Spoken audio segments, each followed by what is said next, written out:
Yağmur ormanlarının en gizemli canlısı. Tapir. Ne tamamen bir at, ne de tamamen bir fil.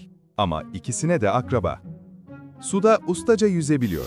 Ormanların derinliklerinde sessizce kaybolabiliyor.